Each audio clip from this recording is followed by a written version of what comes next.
வணக்கம். ஆகாஷ்வாணி புதுச்சேரி செய்தி சுருக்கம் வாசிப்பவர் மலர்விழி.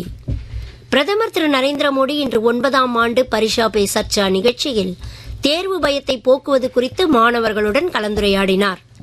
கற்றல் முறைகள் ஒருவருக்கொருவர் வேறுபடும் என்பதால் மாணவர்கள் தங்களின் சொந்த கற்றல் முறையை நம்ப வேண்டும் என்றார்.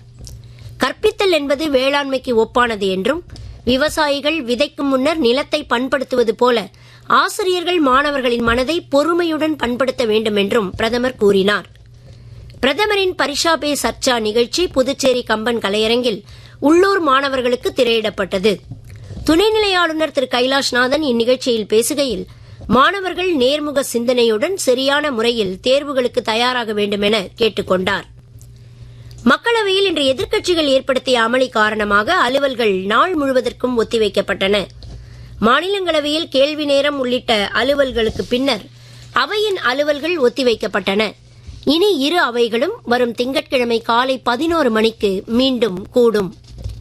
புதுச்சேரியில் கதிர்காமம் இந்திரா காந்தி மருத்துவக் கல்லூரி மற்றும் ஆராய்ச்சி நிறுவனத்தில் கட்டப்பட்டுள்ள 11 புதிய அறுவை சிகிச்சை கூடங்களை முதலமைச்சர் திரு ரங்கசாமி இன்று திறந்து வைத்தார். ராஜ்பவன் தொகுதிக்கு உட்பட்ட இந்திரா காந்தி அரசு பொது மருத்துவமனை மற்றும் முதுகலை படிப்பு நிறுவனத்தில் தீவிர சிகிச்சை பிரிவு அமைக்கும் பணிகளை முதலமைச்சர் தொடக்கி வைத்தார்.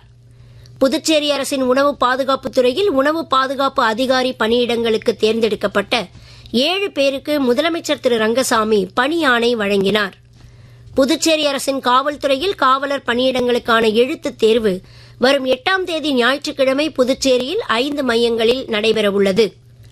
19 வயதுக்கு உட்பட்டவர்களுக்கான உலகக்கோப்பை கிரிக்கெட் இறுதிப் போட்டியில் இந்திய அணிக்கு எதிராக 412 ரன் என்னும் வெற்றி இலக்கை நோக்கி இரண்டாவதாக ஆடும் இங்கிலாந்து அணி சற்று முன்வரை 34.5 ஓவர்களில் 7 விக்கெட் இழப்பிற்கு 268 ரன் எடுத்திருந்தது.